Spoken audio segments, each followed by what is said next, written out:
안녕하세요. 박상미의 낭독의 발견. 저는 문화평론하는 박상미입니다. 오늘 여러분들과 함께 읽을 글은요, 소설가 임철우의 사평역입니다. 이 소설은 곽재구의 시 사평역에서라는 짧은 시를 읽고 깊은 감명을 받은 임철우 작가가 한 편의 길고 긴 여운을 담아 소설로 완성시킨 것인데요. 시와는 또 다른 아름다운 매력을 느낄 수 있는 작품입니다. 한 편의 시 같은 소설, 지금 시작합니다.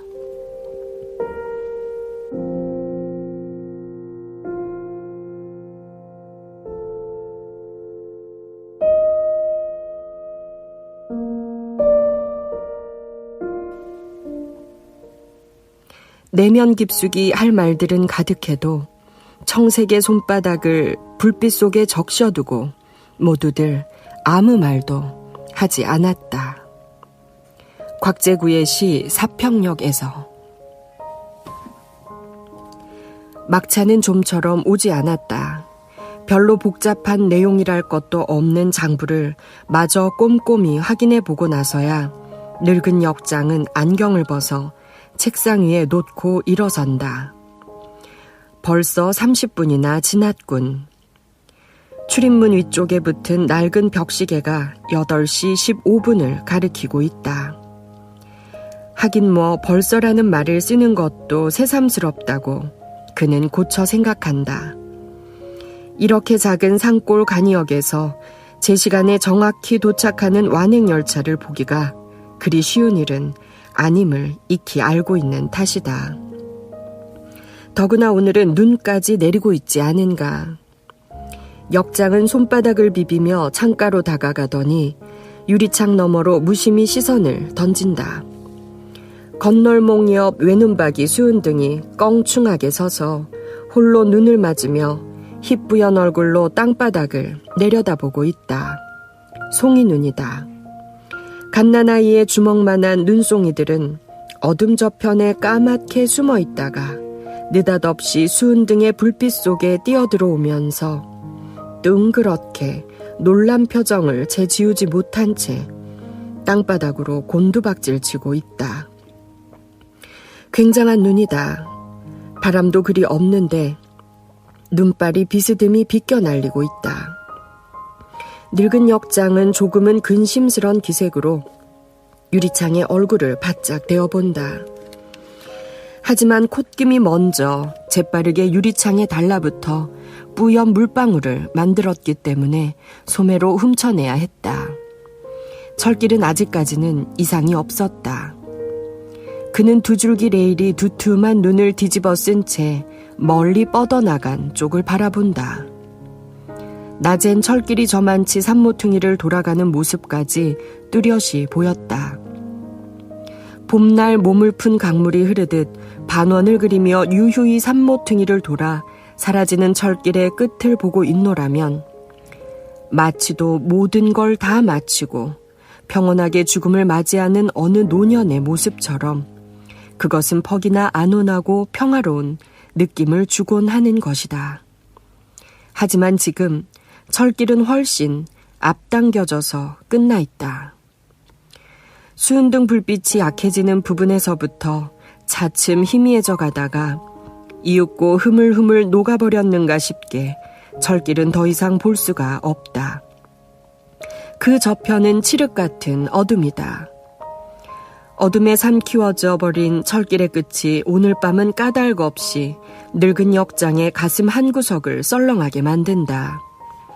그는 공연히 어깨를 떨어보며 오른편 유리창 쪽으로 몸을 돌린다. 그쪽 대합실과 접해 있는 이를테면 매표구라고 불리는 곳이다. 역장은 먼지 낀 유리를 통해 대합실 안을 대충 휘둘러 본다. 대합실이라고 해야 고작 국민학교 교실 하나 정도의 크기다. 일제 때 처음 지어졌다는 그 작은 역사 건물은 두 칸으로 나누어져서 각각 사무실과 대합실로 쓰고 있는 터였다. 대개의 간이역이 그렇듯이 대합실 내부엔 눈에 띌 만한 시설이라곤 거의 없다. 유난히 높은 천정과 하얗게 회칠한 사방벽 때문에 10평도 채 못 되는 공간이 턱없이 넓어 보여서 더욱 을씨년스런 느낌을 준다. 천정까지 올라가 매미마냥 납작하니 붙어있는 형광등의 불빛이 실내 풍경을 어슴푸레하게 드러내주고 있다. 지금 대합실에 남아있는 사람은 모두 5이다. 한가운데에 톱밥난로가 놓여져 있고 그 주위로 3사람이 달라붙어 있다. 난로는 양철통 2개를 맞붙여서 세워놓은 듯한 꼬락서니로 그나마 녹이 잔뜩 슬어 있어서 그간 겨울을 몇 차례나 맞고 보냈는지 어림잡기조차 힘들다. 난로의 허리께에 톱날 모양으로 촘촘히 뚫린 구멍 세로는 톱밥이 타들어가면서 내는 빨간 불빛이 내비치고 있다. 하지만 형편없이 낡아빠진 그 난로 하나로 겨울밤의 찬 공기를 덮이기에는 어림도 없을 듯 싶다. 난로가에 모여있는 셋 중 한 사람만 유일하게 등받이 없는 의자에 앉아있는데 그러고 있는 것도 힘겨운지 등 뒤에 서 있는 사람의 팔에 반쯤 기댄 자세로 힘없이 안겨있다. 그는 아까부터 줄곧 콜록거리고 있는 중늙은이로 오래 알아오던 병이 요즘 들어 부쩍 심해져서 가까운 도해지에 병원을 찾아가려는 길이라는 것을 역장도 알고 있다. 등을 떠받치고 있는 건장한 팔뚝의 임자는 바로 노인의 아들이다.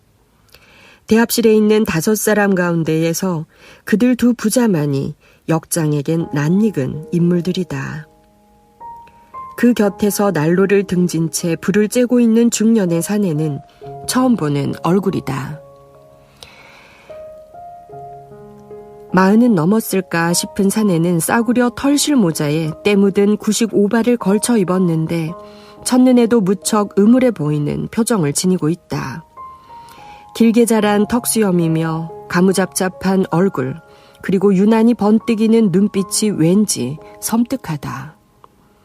오랜 세월을 햇볕 한 오락이 들지 않는 토굴 속에 갇혀 보낸 사람처럼 사내의 눈은 기묘한 광채마저 띄고 있다. 그셋 말고도 저만치 벽을 따라 길게 붙어있는 나무 의자엔 잠바차림의 청년 하나가 웅크리고 앉아있다. 그리고 청년으로부터 약간 떨어진 곳에는 미친 여자가 의자 위에 벌렁 누워있다. 닥치는 대로 옷을 껴입은 여자는 속을 가득 채운 걸레 보퉁이 마냥 몸집이 퉁퉁하다. 청년은 추운지 호주머니에 2 손을 찔러 넣은 채 어깨죽지를 잔뜩 웅크리고 있으면서도 무슨 까닭인지 난로 곁으로 갈 생각은 하지 않는 눈치다. 뭔가 골똘히 생각하는 표정으로 청년은 들여다볼 만한 것이라곤 아무것도 없는 시멘트 바닥을 뚫어져라 내려다보고 있다. 톱밥이 부족할 것 같은데. 창 너머 그들을 하나하나 둘러보다가 문득 난로 쪽을 슬쩍 쳐다보며 늙은 역장은 중얼거린다. 불을 지핀 게 2시간 전이니 지금쯤은 톱밥이 거의 동이 났을 것이다. 톱밥은 역사 바깥에 임시창고에 저장해 놓고 있었다. 월동용 톱밥이 필요량의 절반 정도밖에 남지 않다는 사실을 역장은 아까서야 알았다.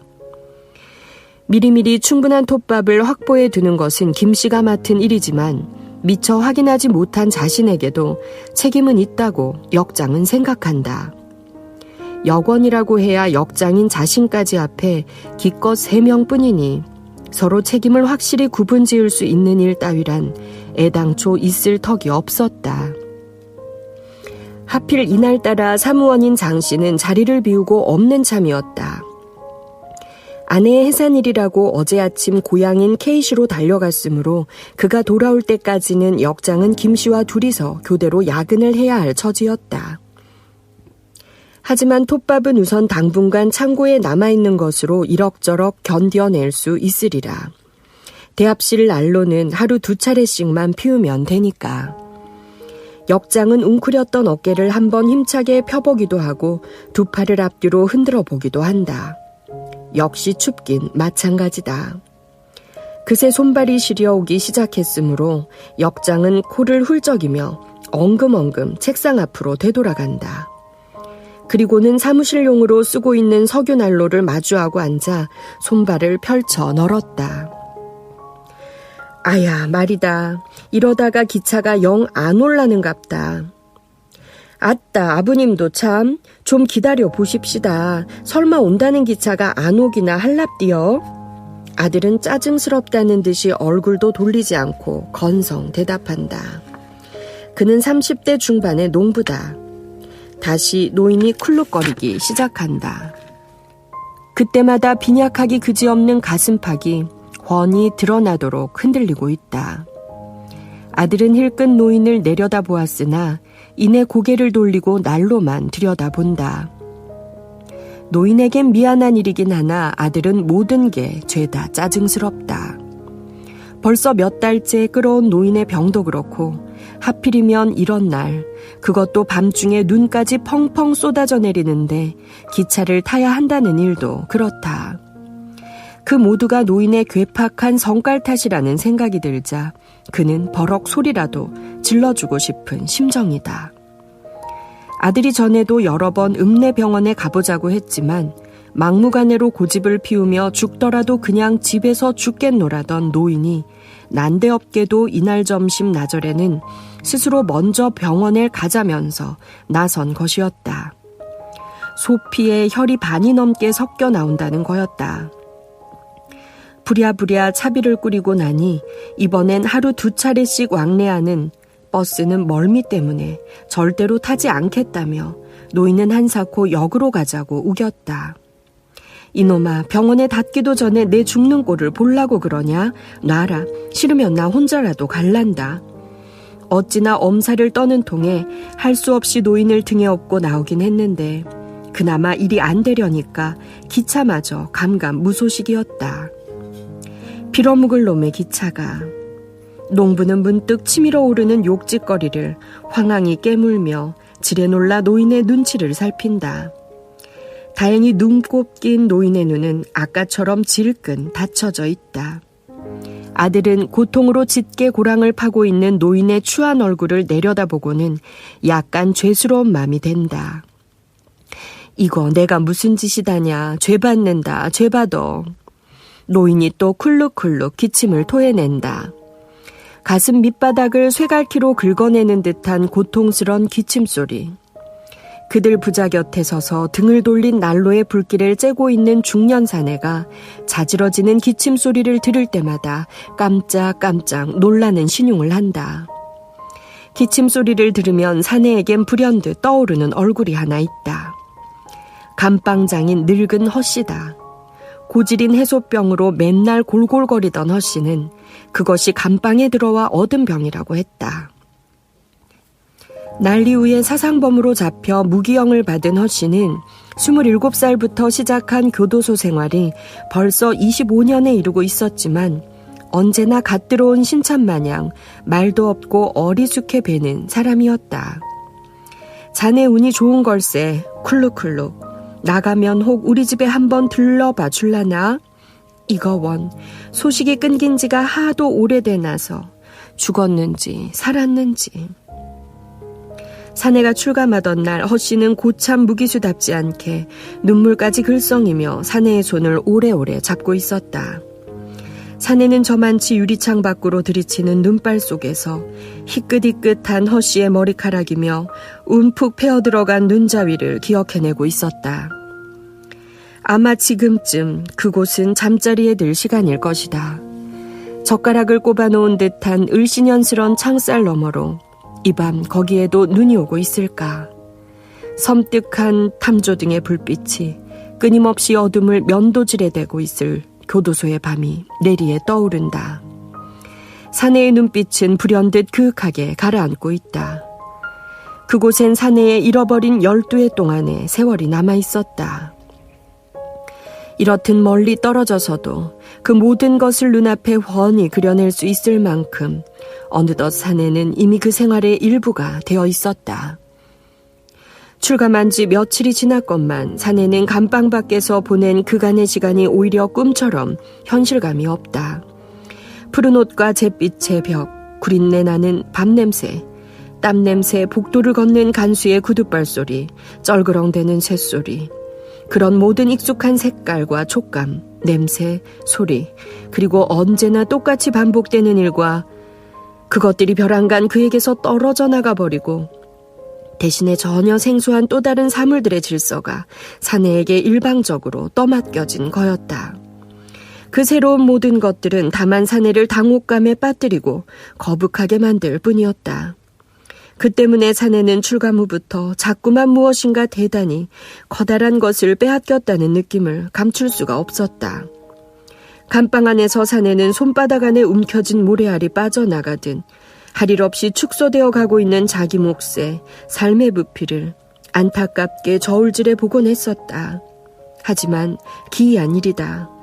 낯선 시골역에 홀로 앉아있는 이 순간 정작 자기가 빼앗긴 것은 흘려보냈는지 모르게 보낸 지난 12년의 세월이 아니라 오히려 그 푸른 옷과 잿빛 담벼락과 귀키한 냄새들이 배어있는 사각형의 좁은 공간일지도 모른다는 가당찮은 느낌이 문득문득 들곤 하는 거였다. 쿨룩쿨룩, 아, 저 기침소리. 사내는 흠칫 몸을 돌려 소리가 나는 쪽을 찾는다. 그러나 그것은 감방장 허씨가 아니다. 난 모르는 사람들뿐. 사내는 낮게 한숨을 토해내며 고개를 흔들어 버리고 만다. 밖엔 간간히 바람이 불고 있다. 전깃줄이 윙윙 휘파람을 불었고 무엇인가 바람에 휩쓸려 다니며 연신 딸그락 소리를 낸다. 대합실 안은 조용하다.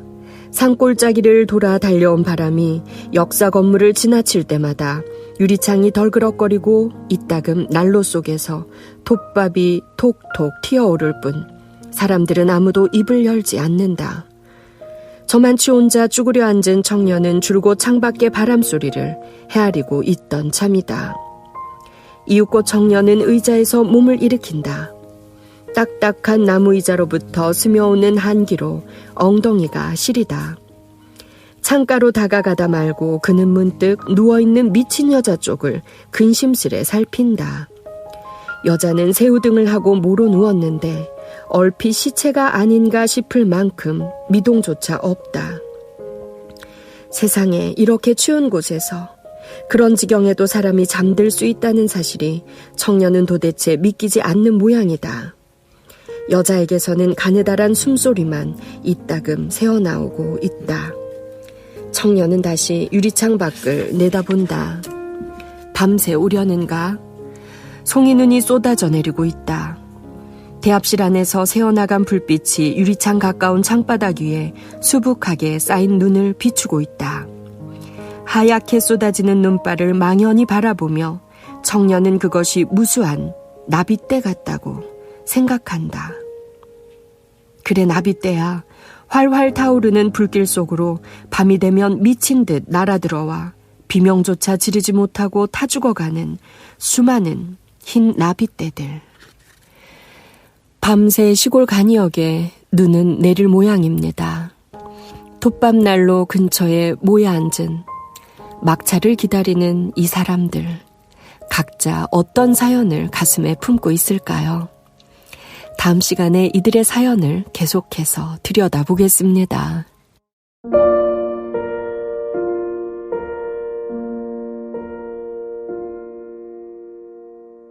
저는 문화평론가 박상미였고요. 내일 이 시간 다시 올게요. 오늘도 행복한 하루 보내세요.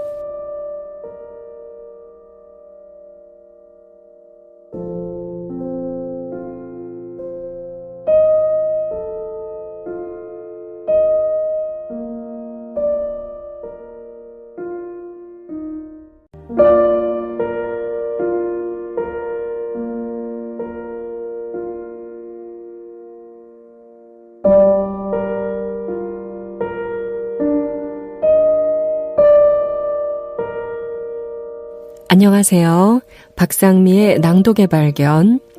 저는 문화평론가 박상미입니다. 오늘은 지난 시간에 이어서 소설가 임철우의 사평역 읽어드리겠습니다. 곽재구의 시 사평역에서를 읽고 깊은 여운을 소설로 옮긴 이 글은 지난 시간에도 여러분들이 아주 따뜻한 마음으로 읽으셨지요. 시골간이역 한밤중, 막차는 아직 오지 않았습니다. 창밖엔 송이눈이 내리고 톱밥난로 주변에 모여 앉은 가난한 5사람의 이야기, 오늘도 이어서 읽겠습니다.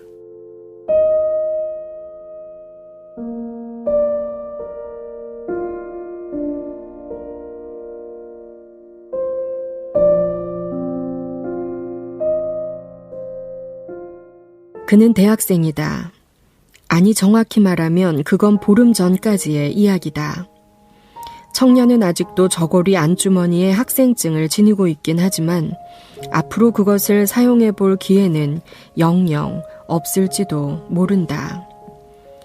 이젠 누렇게 바랜 어린 날의 사진만큼의 의미도 없는 그것을 미련 없이 찢어버려야 하리라는 걸 잘 알고 있었음에도 불구하고 여전히 간직하고 있는 자신을 스스로 감상적이라고 비난하고 있는 중이다. 청년은 유리창에 반사된 톱밥난로의 불빛을 응시한다. 그 주홍의 불빛은 창유리 위로 놀랍도록 선명하게 재생되고 있었으므로 청년은 그것이 정작 실물이 아닌가 하는 착각을 일으킬 뻔했다. 그것은 한 폭의 그림처럼 아름다웠다. 먹빛 어둠은 화폭으로 드리워지고 네모진 창틀 너머 순백의 눈송이들이 화폭위에 무수히 흩날리고 있다. 거기에 톱밥난로의 불꽃이 선연한 주홍색으로 투영되자 한순간 그 모든 것들은 기막힌 아름다움을 이루어내는 것이었다. 저건 꿈일 것이다. 청년은 불현듯 눈빛을 빛내며 한 발 창 쪽으로 다가서고 있다. 아우슈비츠에 학살이 있었고 그 후 아무도 아름다움을 노래하지 않았다. 더는 누구도 꿈꾸지 않았다. 침묵, 잠, 그리고 죽음. 가슴의 뜨거움에 대하여 우리는 얼마나 오래 생각해야 하는 것일까? 이 자식들아. 그날 청년은 누군가가 어지럽게 볼펜으로 휘갈겨 놓은 책상 위의 낙서들을 물끄러미 내려다보며 홀로 강의실에 앉아 있었다. 텅 빈 하우의 교정엔 차츰 땅거미가 깔리기 시작하고 플라타너스 나무에 설치된 스피커로부터 나지막이 흘러나오고 있는 교내 방송의 고전음악을 들으며 학생들이 띄엄띄엄 집으로 돌아가고 있을 무렵이었다. 그는 바로 전날 밤 재적 처분되었다는 사실을 학교로부터 통보받았다. 주인도 없는 새에 주인도 아닌 사람들이 주인도 모르게 자신의 이름 석자를 제멋대로 재판했다는 거였다.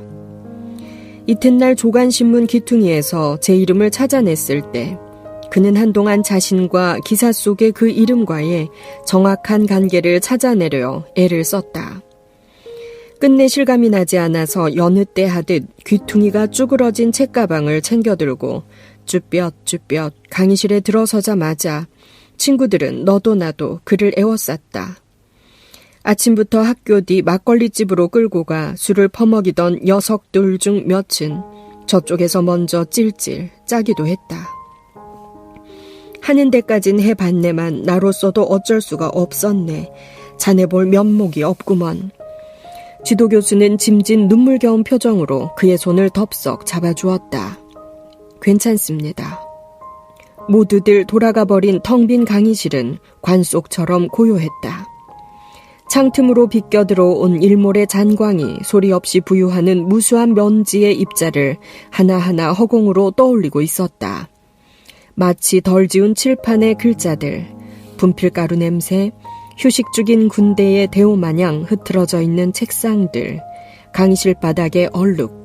그런 오래 친숙해온 사물들 속에서 그는 노 교수의 나직한 음성과 친구들의 웅얼거림, 그들의 체온과 호흡과 웃음소리와 함성이 아무도 없는 그 순간에 또렷하게 되살아나오고 있음을 놀라움으로 지켜보고 있었다.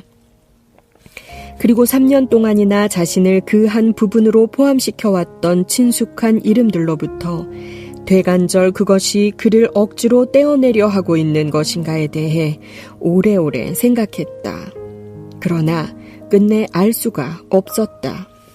강의실 문을 잠그러 들어왔다가 그를 발견한 수위가 의심스런 눈초리로 당장 나가기를 명령했을 때까지도 그는 해답을 찾지 못했다. 문학부 건물을 나설 즈음 백마고지 전투에서 훈장까지 받은 역전의 상위용사인 수위 아저씨가 절뚝이며 뒤쫓아 나오더니 그의 가슴에 가방을 던져주고 가버렸다. 그는 깜빡 잊고 가방을 두고 온 거였다. 그러자 주체할 수 없는 웃음이 터져나오기 시작했다. 무엇이 그토록 우스웠는지는 모른다. 그는 혼자 미친 듯 웃어 제꼈다. 한참이나 벤치에 엎드려 킬킬대다가 그는 뱃속에 든 오물을 모조리 토하고 말았다. 토하면서도 자꾸만 웃고 또 웃었다. 그러다가 끝내 울음이 터져나와 버렸던 것이다. 덜커덩. 대합실의 출입문이 열리며 한때의 사람들이 나타났다. 우연인지 모르지만 4사람 다 여자들이다. 그녀들의 등 뒤로 3동의 시린 바깥바람이 바싹 달라붙어 함께 들어왔다. 바람 끝에 묻어온 싸늘한 냉기에 놀라서 대합실 안에 있던 사람들의 고개가 일제히 그쪽으로 꺾여진다. 첫눈에도 그녀들이 모두 일행은 아니라는 걸 쉽게 알 수 있었다. 몸집이 큰 중년 여자와 바바리 코트를 입은 처녀, 그리고 나머지 둘은 큼지막한 보따리를 하나씩 이고 오는 봄이 무슨 행상꾼 아낙네들이 분명하다. 그녀들은 무척 서둘러 온 눈치다. 머플러며 어깨 위에 눈이 수북하다. 추위에 바짝 얼은 뺨을 실룩이며 가쁜 입김을 뿜어내고 있다. 차가 떠난 건 아니죠? 맨 처음 들어섰던 중년 여자가 그 말부터 묻는다. 그녀는 아까 문을 여는 순간 난로가에 서 있는 사람들을 보고 기차가 오지 않았다는 걸 짐작했었지만 그래도 재차 확인하려는 속셈이다. 아, 와야 뜨던지 말던지 하지요. 그 빌어묵을 놈의 기차가 1시간이 넘었는데도 감감 무소식이다니까요. 늙은이를 받쳐주고 있던 농부가 나서서 대꾸한다. 그 말에 중년 여인은 대단히 만족한 표정을 역력히 떠올린다. 아예 기뻐 어쩌지 못하겠다는 양 해벌쭉 웃기까지 한다. 웃고 있는 그녀의 빨갛게 칠한 입술을 손으로 쥐어 뜯어 주었으면 싶지만 농부는 참는다. 이 옆에 내는 기차가 연착하기를 오매불망하고 있었다는 투로구나, 젠장. 휴, 다행이지 뭐야. 난 틀림없이 놓쳐버린 줄로만 여겼다고요. 고생한 보람이 있군요. 농부는 눈살을 찌푸리며 여자를 훑어본다. 그녀는 꽤 비싼 게 틀림없는 밍크 목도리를 두르고 있지만 참 지독히도 뚱뚱하다. 기름찬 아랫배가 개구리 마냥 불룩하고 코트 속에 감춘 살덩어리가 터져나올 듯 코트자락을 압박하고 있다.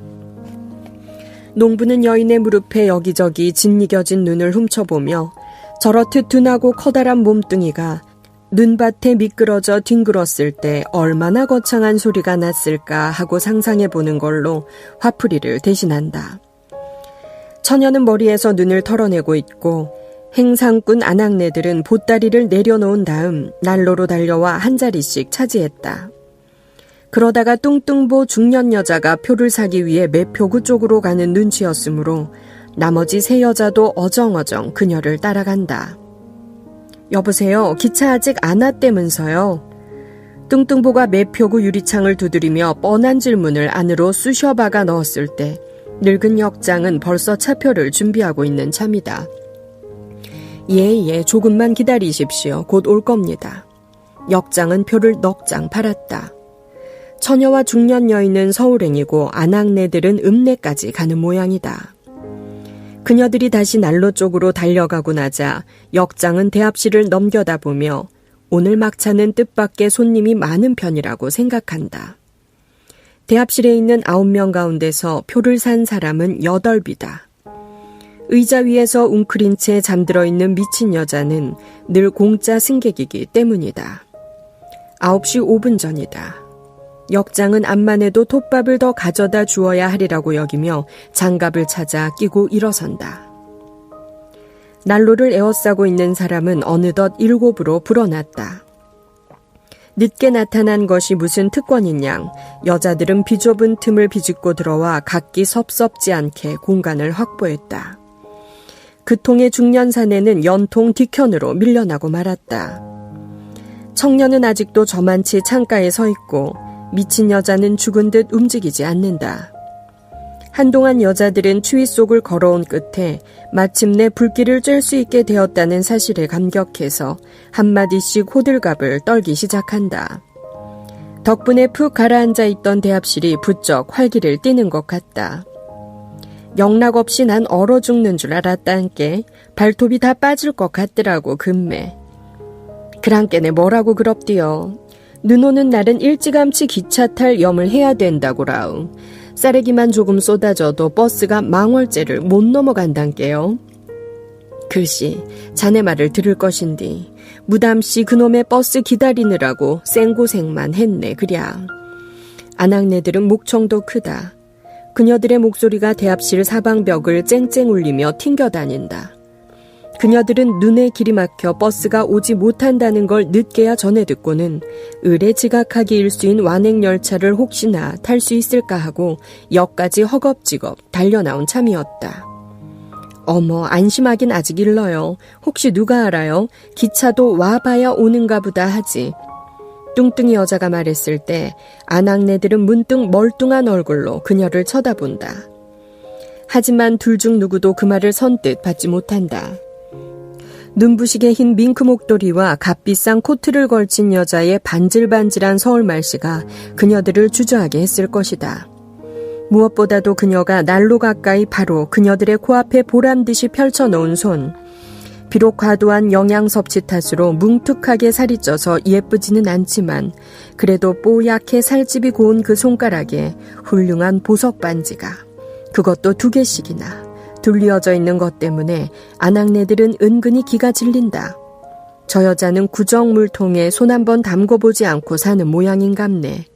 아낙네들은 불어터진 오징어 발 마냥 볼품없이 아무렇게나 난로 위에 펼쳐놓은 자기들 손이 문득 죄 없이 부끄럽다.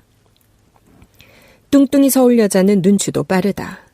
주위의 그런 분위기를 이내 간파해내고 내심 우쭐한다. 그녀는 이제 얼었던 몸이 풀리고 나니 입이 심심해지기 시작한다. 하지만 시골 보따리 장사 옆에 네들 따위와 얘기한다는 것이 자신의 품위에도 관계가 있을 것이므로 다른 마땅한 상대를 찾기 위해 고개를 휘둘러 본다. 마침 맞은편에 서 있는 바바리 코트 아가씨에게 초점이 맞춰진다. 26쯤. 화장이 짙은 편이고 머리엔 노리끼한 물을 들였다. 얼굴은 제법 반반한 편이지만 어딘지 불결감 같은 게 숨어있는 듯하다. 도시의 뒷골목, 어둡고 침침한 실내, 야하게 쏟아지는 빨간 불빛, 청승맞은 유행가가락. 그런 짤막한 인상들이 TV 광고처럼 서울 여자의 시야를 잠깐씩 머무르다 사라진다. 틀림없어. 그렇고 그런 계집애로군. 아무리 눈가림을 해도 내 눈을 속일 수가 없지. 하고 뚱뚱이 서울 여자는 바바리 아가씨에 대한 까닭 없는 아기를 준비하며 확신하듯 중얼거린다. 바바리 코트 처녀는 고개를 갸우숙인다. 처녀는 맞은편 중년 여자의 시선이 제게 따갑게 부어지고 있음을 느끼면서도 불어 모른 척한다. 지까짓게 쳐다보면 어때? 처녀의 이름은 춘심이다. 그래, 춘심이가 내 이름이다. 어쩔래? 그녀는 은근히 부하가 치민다. 도대체 사람들은 뻔뻔스럽게 왜 남을 찬찬히 훑어보는 개 같은 버르장머리를 갖고 있는지 모르겠다. 그녀는 다른 사람들이 자기를 쳐다보는 듯한 눈치가 배면 아주 딱 질색이다. 그것은 흡사 온몸을 하나하나 발가벗기는 것 같아서 불쾌하기 그지없다. 참 알 수 없는 일인 것이 그녀는 어둠 속에서 혹은 빨간 살구알 전등이 유혹하듯 은근한 불빛을 쏟아내는 방구석에서 또는 취한 사내들과 뚜덕뚜덕 젓가락 장단을 맞춰가며 뽕짝을 불러대는 술자리에서라면 누구 못지않은 용감한 여자인 것이다. 부끄러움, 그따위 잊은 지 왕년이다. 시로라기 같은 팬티 한 입 걸치고 홀랑벗어제친 몸뚱이 하나만으로 사내들 얼을 빼놓기쯤이야 그녀에겐 식은 죽먹기다. 춘심이. 적어도 신촌바닥에서 민들레집 춘심이 하면 아직은 인류다. 하지만 그런 그녀가 대낮에 행길에 나서기만 하면 형편없는 겁장이 계집애가 되고 마는 거다. 무슨 벌거지 때처럼 무수히 거리를 오가는 행인들 중에 민들레집 춘심이의 얼굴을 기억할 사람이라곤 좀채 없을 터인데도 그녀는 언제나 고개를 쳐들기가 어려웠다. 벌써 3년째 되어가는 이력에도 불구하고 그 버릇은 여전히 떨어지지 않고 있었다. 춘심이는 애써 고개를 빳빳이 세워 뚱뚱이 여자가 자기를 여전히 뻔뻔스레 훑어보고 있음을 확인한다. 이제 춘심이는 아까보다 훨씬 오만한 표정을 떠올리며 무심한 척 난로의 불빛만 들여다보기로 한다. 춘심이는 고향에 내려왔다가 서울로 다시 올라가는 길이다. 중학을 졸업하고 나서 몇 년 빈둥거리다가 어느 날 밤 무작정 상경한 후로 그때도 바로 이 기차였다. 3년 만에 처음 찾아온 고향집이었다. 그래도 편지는 가끔 띄웠었다. 물론 이쪽 주소는 한 번도 알려주지 않았다. 화장품 회사에 다닌다고 전해두긴 했었지만 식구들이 꼭 믿는 눈치는 아니었다. 어쨌든 그녀의 귀향은 비교적 환영을 받은 셈이었다. 때 묻은 가방 하나만 꿰차고 주랭랑을 친 계집애가 완연한 멋쟁이 처녀로 변신해서 얼마의 돈과 식구들은 물론 친척 어른들 목까지 옷가지며 자질구레한 선물들을 꾸려갖고 나타났으니 그럴 법도 했다. 휴가를 틈타 내려온 걸로 된 그 닷새 동안 오랜만에 그녀는 고향에서 어린 시절의 행복을 되찾은 기분이었다. 이름도 춘심이가 아니라 예전의 옥자로 돌아왔다. 하지만 고무줄처럼 느지러진 시골 생활이 조금씩 지겨워지기 시작했을 즈음 알맞게도 닷새간의 옥자의 역할은 끝나주었으므로 그녀는 다시 춘심이가 되기 위해 산골짜기 고향집을 나선 거였다. 언니, 나도 언니 댕기는 회사에 취직 좀 시켜주소잉? 그래, 염려마. 내 서울 가서 연락해줄게. 덜어는 콧물을 찍어내고 있는 식구들을 뒤로한 채 하의를 삐걱거리며 고사슬 빠져나올 때 동생 옥분이가 쭈르르 뒤쫓아 나와 신신당부하던 일이 떠올라 춘심이는 혼자 쓴웃음을 짓는다. 미친년, 그 짓이 뭔지도 모르고. 문득 가슴 한쪽이 쏴 아려와서 그녀는 손수건을 꺼내어 핑 코를 푼다. 이윽고 멀리서 기적소리가 울려왔다. 기차다. 온다.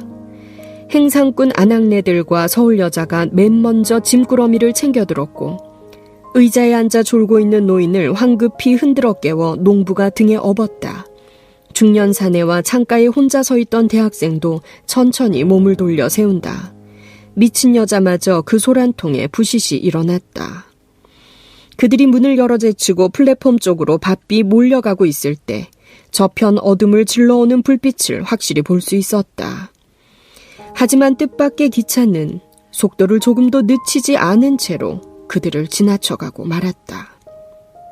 유난히 밝은 기차 내부의 불빛과 승객들의 거뭇거뭇 머리통 정도조차도 언뜻 분간하기 어려웠을 만큼 기차는 쏜살같이 반대쪽으로 내달려가 버렸다.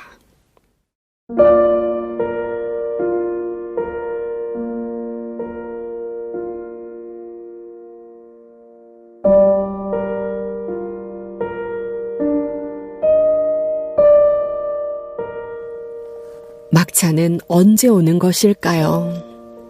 기차는 또 지나가고 말았습니다. 막차를 기다리는 동안 톱밥난로 근처에 모여 앉은 이 사람들의 이야기는 계속되겠지요. 저는 다음 이 시간에 와서 나머지 이야기 읽어드리겠습니다. 지금까지 문화평론가 박상미였습니다.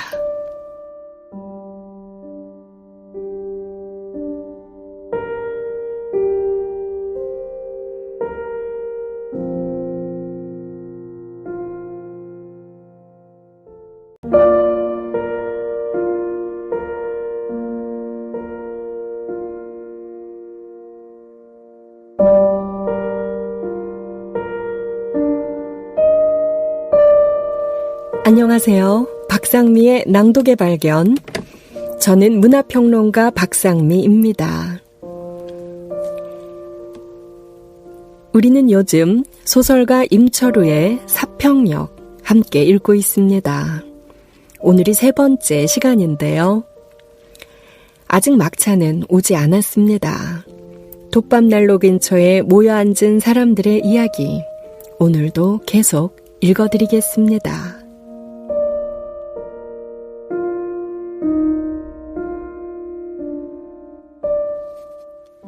기차가 사라지고 난 뒤 사위는 다시금 고요해졌다.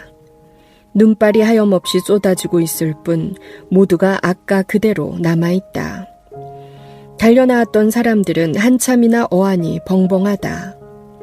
방금 그들의 눈앞을 스쳐 지나간 것은 꿈속에서 본 휘황한 도깨비 불이거나 난데없는 돌풍에 휩쓸려 날아가 버린 무슨 발광체였는지도 모른다. 그만큼 그것은 순식간에 일어난 일이었다. 기차가 스쳐간 어둠 저편에서 손전등을 든 늙은 역장이 나타나 그것이 특급 열차라고 알려주었을 때에야 사람들은 풀죽은 모습으로 대합실로 어기적 되돌아왔다. 나원참 좋다가 말았구마이. 누군가 투덜댔다. 난로를 차지하고 둘러서서 한동안은 모두들 입을 봉하고 있다. 저마다 실망한 기색이다. 대학생은 아까 마냥 창을 내다보고 있고 미친 여자는 의자에 멀뚱하게 앉아있다. 조금 있으려니 문이 열리며 역장이 밭개치를 들고 나타난다. 밭개치 속엔 톱밥이 가득 들어있다. 추위에 고생하십니다요. 농부가 얼른 인사를 차린다. 그에겐 제복 입은 사람은 무조건 존경의 대상이 된다. 뭘요, 그나저나 이거 죄송합니다. 기차가 자꾸 늦어지는군요. 눈이 오니까 그렇겠지라우 하고 너그러운 소리를 농부가 또 덧붙인다. 역장은 난로 뚜껑을 열고 안을 살펴본다. 생각보다 톱밥이 꽤 남았다. 밭개치를 기울여 톱밥을 반쯤 쏟아 넣은 다음 밭개치는 다시 바닥에 내려놓는다. 역장은 돌아가지 않고 함께 이야기를 주고받기 시작한다. 그도 역시 무료했으리라. 눈 얘기, 지난 농사와 물가에 관한 얘기, 얼마 전 새로 갈린 면장과 머자나 읍내에 생기게 된다는 종합병원 이야기에 이르기까지 화제는 이어진다. 처음엔 역장과 농부가 주연이었지만 차츰 여자들도 끼어들게 된다. 그들 중 음울한 표정의 젊은 사내만이 끝내 입을 열지 않은 채로이다. 역장이 나타나는 바람에 자리가 더욱 좁아졌으므로 중년 사내는 난로 가까이 놓아둔 자신의 작은 보퉁이를 한켠으로 치워놓는다. 그 보퉁이엔 한두름의 굴비, 그리고 낡고 때 묻은 내복 따위 같은 사내의 옷가지가 있을 뿐이다. 그것은 사내가 벽돌담 저쪽의 세상에서 가지고 나온 유일한 재산이다. 선생은 향촌리에 사시우? 늙은 역장이 곁에 중년 사내에게 묻는다. 아닙니다. 그래요? 근데 무슨 일로? 누굴 찾아왔다가 그만 못 만나고 가는 길입지요. 누굴 찾으시는데요? 어디 말씀해 보구려. 이 근처 30리 안팎에 있는 동네라면 내가 얼추 다 아니까요. 허허. 아닙니다. 제가 주소를 잘못 알았었나 봅니다. 오, 그래요? 역장은 사내가 뭔가 말하기를 꺼려한다는 느낌을 받았으므로 더 캐묻지 않는다. 톱밥난로의 열기가 점점 강하게 퍼져오르고 있다. 역장은 난로의 뚜껑을 닫고 나서 한산도를 꺼내 사내와 농부에게 권한다. 그들은 담배를 피우기 시작한다. 사내는 기차를 타기 전 서울역 앞에서 그 굴비 한 두rum을 샀었다. 언젠가 감방에서 허씨가 흰 쌀밥에 잘 구운 굴비를 먹고 싶다고 말한 적이 있었기 때문인지도 모른다. 비록 허씨 자신은 먹을 수 없겠지만 홀로 산다는 허씨의 칠순 노모에게 빈손으로 찾아갈 수는 없을 것이라는 생각에 역광장의 행상꾼에게서 굴비 한 두rum을 샀다. 그리고 밤 내내 완행열차를 타고 이날 새벽 사평역에서 내려 허 씨가 일러준 대로 그 조그마한 산골 마을을 찾아들었던 것이다. 하지만 허 씨의 노모는 이미 만날 수가 없었다. 죽어 묻힌 지가 5년도 넘었다고 했다. 노모가 죽은 이듬해 허 씨의 형도 식솔들을 데리고 훌훌 마을을 떴고 그 후 그들의 소식은 영영 끊어졌다는 거였다. 그 말을 전해 듣는 순간 사내는 사지의 힘이 일시에 빠져나가는 듯한 허탈감을 맛보았다. 어느덧 초로에 접어든 허 씨의 쓸쓸한 모습이 눈앞에 선히 떠올랐다. 노모의 죽음조차 모르고 비좁은 벽돌담 안에 갇힌 채 다만 다른 사람들의 거실 따름인 그 숱한 계절들을 맞고 보내다가 어느 날인가는 푸른 옷에 쌓여 죽음을 맞아야 할 한 늙고 병든 무기수의 얼굴이 사내의 발길을 차마 돌릴 수 없도록 만든 거였다. 등 뒤에 두고 돌아서려니 사내는 그 마을이 바로 자기의 고향인 듯한 느낌이 들었다. 그의 고향은 본디 이북이었지만 피난통의 가족들과 헤어져 집도 부모도 없이 떠돌아다니며 커왔던 것이었다. 하염없이 눈송이만 펑펑 쏟아지는 산길을 걸어 나오며 사내는 자꾸만 발을 헛디뎠다. 문득 뒤돌아보면 멀리 산골 초가의 굴뚝에선 저녁 짓는 연기가 은은히 피어오르고 있었다. 눈 내리는 산자락에 고요히 묻혀가는 저녁 무렵의 산골 풍경은 눈물겹도록 평화스러워 보였다. 이보쇼 허씨, 당신이나 나는 이제 매양 마찬가지구려. 피차 어디 찾아갈 곳 하나 없어졌으니 말이오. 하지만 그래도 당신은 나보다야 낫소. 그 속에 있으면 애써 고향을 찾아 나설 수도 또 그래야 할 필요도 없을 테니까 말이외다. 허허, 그나저나 난 도대체 이제부터 어디로 가야 한단 말이오. 사내는 휘적휘적 눈길을 헤쳐 내려오며 몇 번이나 그렇게 넋두리를 했다. 역장은 시계를 본다. 9시 반. 이거 너무 늦는걸. 그러다가 역장은 저만치 창가에서 서성이고 있는 청년을 발견한다. 청년은 벽에 붙은 지명수배자 포스터를 들여다보고 있는 참이다. 포스터엔 20명 남짓, 지극히 평범하게 생긴 한국 사람들의 얼굴이 적혀져 있고 그 밑에 성명, 나이, 범행, 내용, 인상착의 따위가 기록되어 있다. 그중 몇은 검거라고 쓰인 붉은 도장이 쿵쿵 박혀져 있다. 그는 청년의 선배다. 시위를 주동한 혐의로 선배는 몇 달 전부터 수배되어 있는 중이다. 청년은 지금 그 선배의 사진과 무슨 얘기라도 나누는 양 골똘히 마주대하고 있다. 바로 그때 역장이 청년을 불렀으므로 청년은 저욱이 놀란 모양이다. 이봐요, 젊은이 추운데 거기 있지 말고 이리 와서 불 좀 쬐구려. 청년은 우물쭈물하더니 이윽고 난로 쪽으로 다가온다. 그리고 역장에게 꾸벅 고개를 숙인다. 누구더라? 역장은 의외라는 표정이다. 청년의 얼굴이 금방 기억나지 않는다. 저 역장님은 모르실 거예요. 고등학교 때 통학하면서 줄곧 배웠는데 제 너머 오동삼 씨가 이제 알겠네. 자네가 바로 오씨 큰아들이구먼. 지금 대학에 다닌다면서. 그렇지? 예. 맞아. 작년 여름에 내려왔을 때도 봤었지. 그래, 방학이라서 집에 왔구먼. 예.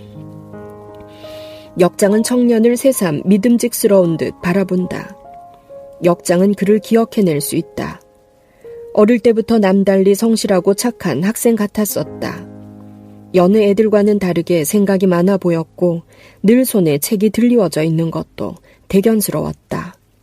그러길래 청년이 인근 마을에선 유일하게 도회지 국립대학에 합격했다는 소문을 들었을 때 그게 우연이 아니라고 여겼던 것이다. 암은 공부 열심히 해서 성공해야지. 뒷바라지 하시느라 총구석에서 뼈 빠지게 고생하시는 부모님 호강도 시켜드리고 고향에 좋은 일도 해야 하네. 알겠는가? 예. 역장이 어깨를 툭툭 두드려주며 격려했고 청년은 고개를 떨군 채 희미한 대답을 한다. 불현듯 청년의 내리엔 아버지의 얼굴이 떠오른다. 소나무 등걸처럼 투부룩한 아버지의 손. 그 손으로 아버지는 평생을 논밭만 일구며 살아왔다. 아버지의 꿈은 판사 아들을 두는 거였다. 그렇게만 된다면 내일 죽어도 한이 없노라고. 젊은 시절을 남의 집 머슴으로 전전했던 가난한 아버지는 대학생이 된 아들 앞에서 주먹을 불끈 쥐어 보이곤 하던 거였다. 청년에게 동생이 5이나 있었다. 모두가 국민학교만 겨우 마쳤거나 아직 다니고 있는 중이었다. 청년은 그의 집의 유일한 희망이었고 어김없이 찾아올 밝아오는 새벽이었다. 그런 부모와 형제들 앞에서 끝내 퇴학당했다는 말을 꺼낼 수가 없었다. 언젠가 여름에 자기도 그냥 집에 내려와 농사나 짓는 게 어떻겠느냐고 한마디 건넸다가 그만 노발대발한 아버지에게 용서를 비느라 혼쭐이 난 적도 있었다. 결국 아무런 얘기도 꺼내보지 못하고 이젠 누구 하나 찾아갈 사람도 없는 그 거대한 도시를 향해 집을 나섰을 때 청년은 하마터면 울음을 터뜨릴 뻔하였다. 자, 이거 받으라이. 너가 아버지가 준 돈은 책값하고 하숙비 빼면 네 쓸 것도 부족할 거이다. 괜찮다이. 내 그동안 몰래 넣으면 줄라고 모아둔 돈이니께. 달걀도 모았다가 팔고 동네 밭일 해주고 품삯 받은 거이다. 아무쪼록 애껴 쓰면서 공부도 좋지만 항상 몸을 보살펴야 쓴다이. 동구밭까지 따라온 어머니는 꾸깃꾸깃 때에 절은 돈을 억지로 손에 쥐어주었다. 어머니와 동생들은 마른 버짐이 허옇게 핀 얼굴로 그가 고개를 꼬박 넘어설 때까지 손을 흔들고 있었다. 대학생? 그까지 대학생이 무슨 별거라고. 춘심이는 역장과 청년의 대화를 들으며 입을 삐죽인다. 춘심이가 벌써 3년간이나 몸 비비고 사는 민들레집 근방 일대엔 서너 개의 대학이 몰려 있었으므로 허구한 날 보는 게 대학생이었다. 그 녀석들은 벌렁대며 책가방을 들고 다니긴 하지만 대체 언제 공부를 하는지 모르겠다고 그녀는 늘 의아했다.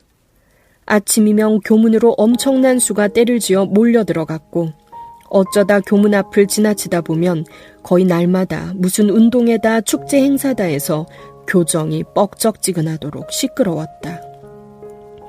게다가 삐끗하면 데모다 시위다 하여 죄 없는 부근 주민들까지 매운 냄새를 맡게 만들었기 때문에 번번이 장사에 지장도 많았다. 하필 학교 정문으로 통하는 내거리 길목에 자리 잡은 민들레집으로서는 데모가 터졌다 하면 그날 장사는 종을 쳤다.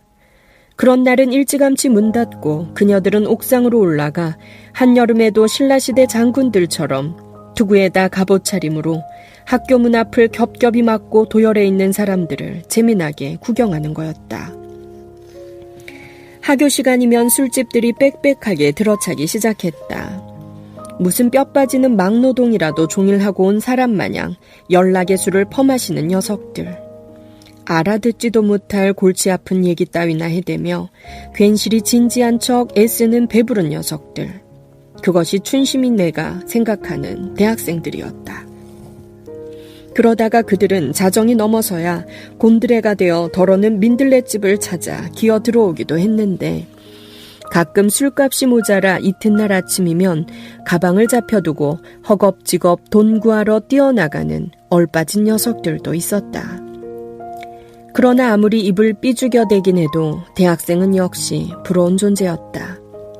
그들은 모두 머자나 도심지의 고층 빌딩을 넥타이 차림으로 오르락내리락 할 것이고 유식하고 잘난 상대를 만나 그럴싸한 신혼살림에 그럴싸하게 살아갈 것이라는 빤한 사실 때문인지도 모른다. 언젠가 춘심이는 민들레집 계집애들과 함께 일이 없는 오후에 근처 대학교로 놀러 갔었다.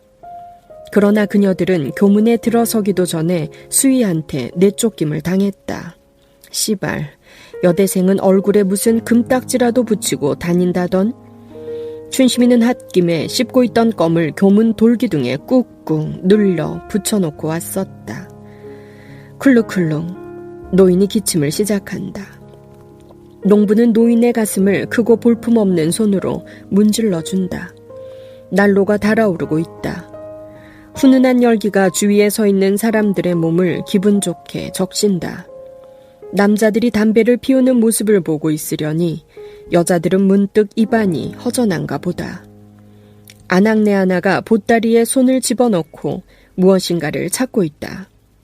이윽고 아낙네의 손끝에 북어 2마리가 따라 나온다.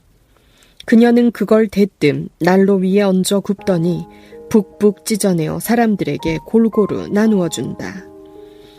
뱀뱀 찬우요만 잡숴들 보실라요. 입이 궁금할 때는 이것도 맛이 괜찮합디다.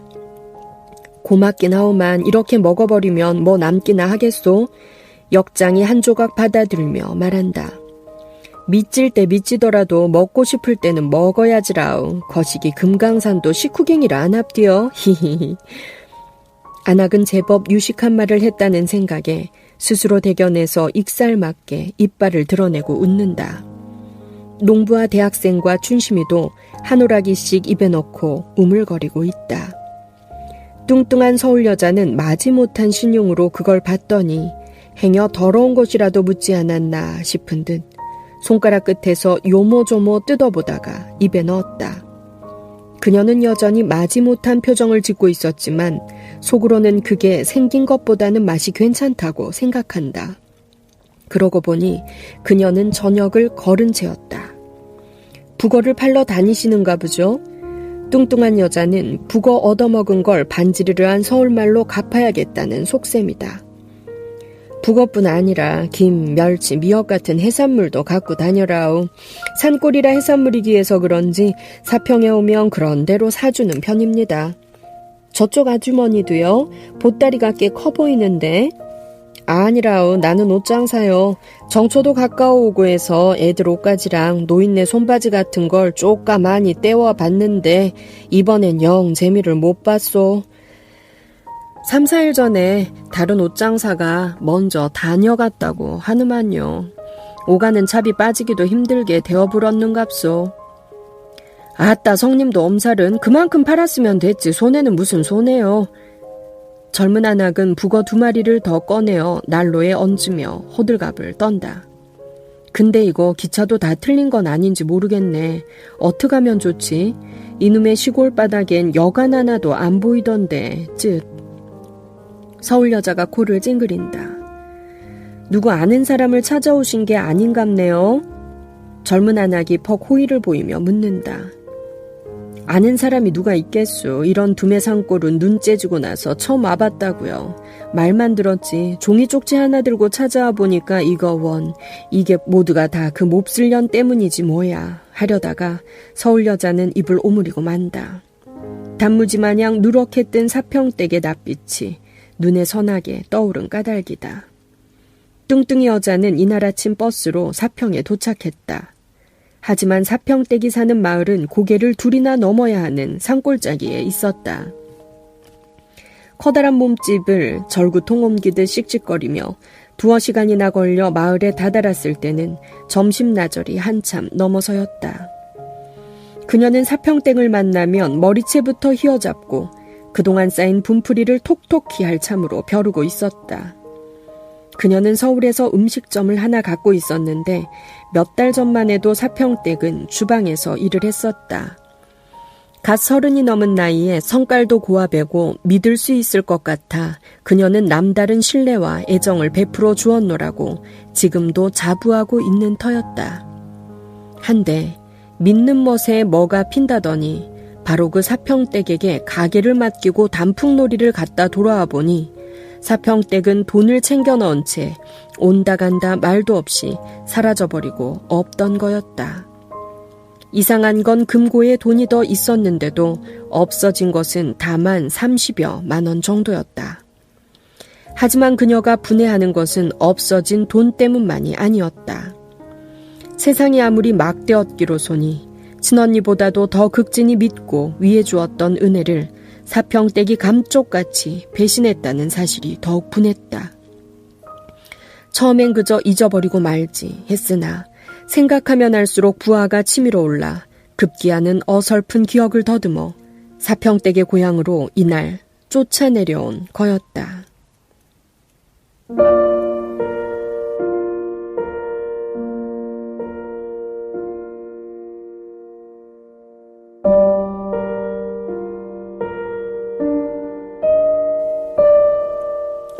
뚱뚱이 여자는 사평댁을 끝내 못 만나고 돌아가는 것일까요?